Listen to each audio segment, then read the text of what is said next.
Mengejutkan Partai Umat, Besutan Amin Rais tidak lolos sebagai peserta pemilu 2024. Padahal, sebagaimana kita ketahui, Amin Rais adalah tokoh politik yang sudah malang melintang, termasuk sebagai pendiri Partai Amanat Nasional atau PAN. Lalu, bagaimana ceritanya Partai Umat Amin Rais tidak lolos ke pemilu 2024? Ya, Wakil Ketua Partai Umat Nazarudin menuding partainya telah dicurangi. Sementara Ketua Divisi Teknik KPU Idam Holik mempersilahkan jika Partai Umat mengajukan sengketa ke Bawaslu dan PT UN. Apa sebetulnya yang membuat Partai Umat ini tidak lolos ke pemilu 2024 pemirsa? Selain itu, apakah keputusan ini kira-kira bisa diubah?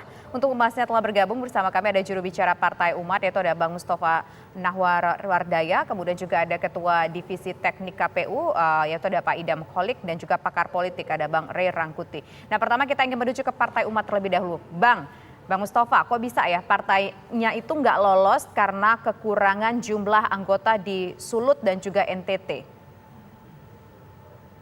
Ya, Assalamualaikum warahmatullahi wabarakatuh. Waalaikumsalam. Partai Umat sama sekali tidak kekurangan anggota ya, tidak pernah kurang anggota. Bahkan sejak lahirnya sudah banyak sekali calon anggota yang antri untuk mendaftarkan di Partai Umat. Jadi istilah kekurangan anggota itu mohon dikoreksi ya, tidak seperti itu. Oleh karena itu kejadian pada tanggal 14 Desember kemarin bagi kami dan juga bagi masyarakat umum ya, ini menjadi semacam beteng kalau dalam bahasa Jawa itu semacam patok sejarah bahwa ini akan kita ingat terus ya, karena Partai Umat ini menjadi favorit publik ya untuk menjadi partai baru yang akan menjadi salah satu ya masuk parlemen ya, diharapkan begitu. Tetapi memang sejak sebelum lahir partai ini memang sudah ada sebagian pihak yang tidak ingin partai ini lahir ya, karena partai ini dari jargon yang sudah dipublikasi sejak awal ya sebelum lahir, sudah sebagian pihak sana sini sudah mengungkapkan keberatannya. Ini pasti partai ini partai berasaskan Islam. Partai ini adalah partai membawa identitas politik identitas. Pasti partai ini adalah partai yang politisasi Islam. Suara-suara seperti ini sudah ada sejak ini partai direncanakan untuk lahir. Jadi kalau kemudian berjalan ke sini mendekati pendaftaran ya, sampai sekarang mengikuti jadwal yang ditentukan oleh KPU untuk lolos ke pemilu 2024, kami sebenarnya nggak kaget. Cuman masyarakat yang kaget. Partai seperti Partai Umat yang setiap hari muncul di media massa namanya, disuruh-survei keluar, menjadi pembicaraan di pasar-pasar, di mal-mal, di masjid-masjid. Sebentar, Bang Mustafa. Sebelum beranjak ke sana, Bang Mustafa, Bang Mustafa mengklaim ini partai favorit di tengah masyarakat. Tapi kan data verifikasi faktual KPU juga berbicara, Bang, kurang suara. 5 keanggotaan di kabupaten kota, di NTT, dan juga di Sulawesi Utara. Itu data dari KPU, Bang. Nggak apa-apa. Data dari KPU itu bukan jaminan dia 100% betul ya. Buktinya itu kan kemarin juga ada KPUD yang melaporkan KPU RI. Ya, ada masalah di sana ketika rapat mereka terbukti di situ suara-suara dari KPU melaporkan ada ancaman ya, ada pemaksaan dari TMS menjadi MS. Dan ini terbuka di tempat rapat dan media sudah menulis beritanya. Bahkan KPUD sudah menunjuk pendamping hukum untuk melaporkan fenomena itu. Artinya apa yang keluar dari KPU belum tentu 100% benar, namanya juga manusia operatornya. Oke. Jadi perlu saya sampaikan. Tapi gini Bang, kalau misalkan normalnya kalau misalkan memang ada sesuatu yang kurang ketika masih dalam tahap sebelum memutuskan hasil verifikasi, pasti dikomunikasikan dulu dong, begitu ya Bang ya. Ada dikomunikasikan dulu nggak? Misalkan ini kurang loh dari awal, meskipun Abang ngerasa nggak percaya dengan apa yang disampaikan oleh KPU.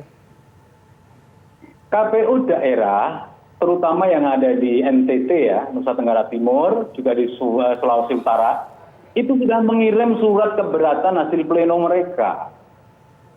Begitu juga dengan DPP Partai Umat, mengirim keberatan kemarin itu, ya, hasil pleno. Jadi bukan hanya partai di DPP saja, tapi di daerah di kedua provinsi itu juga sudah mengirimkan pada tanggal 10 Desember karena terjadi dugaan manipulasi. Nah, semula kami membaca surat keberatan itu nggak percaya ya, apa betul ada manipulasi dan sebagainya. Akhirnya kami mengirimkan ya semacam perintah untuk mengirimkan bukti-bukti ya, bukti-bukti atas dugaan manipulasi itu. Ternyata sudah kami terima. Apakah Anda ingin tahu seperti apa kira-kira contoh bukti manipulasi maupun hal-hal yang menghambat partai kami untuk bisa lolos? Saya sebutkan nanti. Sebentar, ini tudingan serius Bang Mustofa, harus dijawab sama Pak Idam Holik dari KPU. Ada dugaan manipulasi yang dilakukan di NTT dan juga di Sulawesi Utara. Pak Idam Holik, tanggapannya?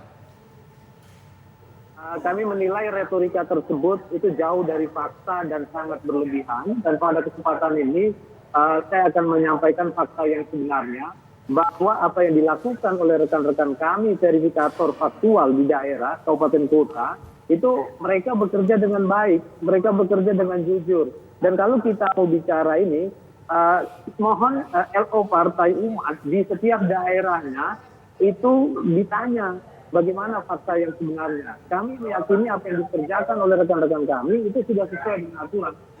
Dan rekan-rekan pada saat pelaksanaan verifikasi faktual keanggotaan, menurut rekan-rekan di NTT, ya 5 kabupaten kota di NTT, mereka menyampaikan kesulitan untuk menemukan anggota partai politik tersebut, dan ketika dikonfirmasi kepada pihak kepengurusan ataupun LO partai tersebut, LO partai tersebut tidak bisa menghadirkan anggota yang tersampel tersebut. Oke. Bang Idam, kesulitan untuk menemukan anggota tersebut, baik di NTT ataupun di Sulut, itu disampaikan nggak ke partainya bersangkutan? Mungkin di daerah kesulitan menemukan mereka, tapi disampaikan nggak kepada yang ke pusat, Bang? Partai Umat maksudnya, Bang, di sini disampaikan nggak ke partai umatnya? KPU Kabupaten Kota di NTT, khususnya di 5 kabupaten, ya, beserta verifikator itu aktif berkomunikasi dengan LO. Dan itu semua sudah disampaikan, karena pada saat pelaksanaan verifikasi faktual keanggotaan, itu memang aturannya bahwa verifikator itu berkomunikasi dengan narahubung partai politik. Pak Idam, tapi klaim dari Partai Umat ada, Pak, orangnya itu eksis. Tapi kok ini menyatakan dari KPU nggak ada, Mas, yang kita temui dari Partai Umat di NTT dan juga di Sulut ini. Jadi yang benar yang mana ini, Pak? Secara sederhana kita membagi 2 jenis kebenaran. Ada kebenaran retoris dan ada kebenaran aktual. Kebenaran retoris ini disusun sesuai dengan gramatikal, tapi belum tentu sesuai dengan fakta yang sebenarnya. Itulah kenapa Aristoteles mengusulkan metode yang namanya metode verifikatif. Sesuatu bisa dikatakan benar itu sesuai dengan faktanya. Oke. Dan apa yang dilakukan oleh rekan-rekan di NTT itu memang aktualnya demikian. Tadi siang saya komunikasi dengan rekan-rekan di NTT, rekan-rekan itu siang bersaksi dalam persidangan. Oke, saya ingin kembali ke Bang Nara. Bang Nara, Pak Idam Holik menyebut ada narapenddamping atau LO Partai Umat yang diberikan informasi tersebut dan menyatakan tidak keberatan. Apakah orang di pusat Partai Umat tidak mengetahui persoalan ini sehingga mungkin terjadi polemik ini sehingga tidak lulus untuk tahap verifikasi? Mohon maaf nih, saya kira nggak sampai menyebut Aristoteles segala ya. Ini kan soal teknis sebenarnya ya.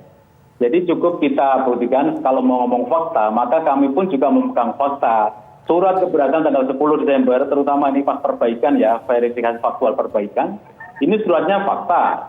LO itu memang ada, tetapi mohon maaf nih, kesulitan LO itu yang diterima oleh LO, yang dilaporkan kepada kami, ini macam-macam. Ini maka saya contohkan dulu, kalau hanya teori saja ya, laporan dari bawah ke atas, itu bisa asal Bapak senang. Tapi faktanya adalah, ini contoh nih, ada verifikator datang ke kantor Partai Umat ya di daerah, lalu menemui warga yang sudah dijadikan sampel. Ternyata ketika turun tanda tangan, warga kami sempat bertanya ini, loh, kok tinggal turun tanda tanya, ini untuk apa? Oh, ini untuk partai tertentu, bukan Partai Umat. Jadi ternyata dokumen yang diberikan untuk ditandatangani kepada terverifikasi, yaitu anggota kami, itu ternyata ini dipakai untuk partai lain. Maka tadi saya bilang banyak halangan di bawah karena ada usaha menipu ya, penipuan yang dilakukan oleh oknum-oknum verifikator itu menggunakan data-data Partai Umat tapi dimanfaatkan untuk partai lain. Itu kalau nggak ketahuan langsung dari anggota kami nggak bakal terbongkar, dan videonya juga ada. Kalau Tiflan mau nanti saya kasih videonya. Pak Mustofa, tapi kenapa tidak di bulan Agustus ketika proses verifikasi faktual dilakukan, Anda langsung adukan itu ke KPU sehingga langsung ditindaklanjuti? Sesaat lagi ditanggapi. Kita harus jeda dulu hanya di Kabar Petang.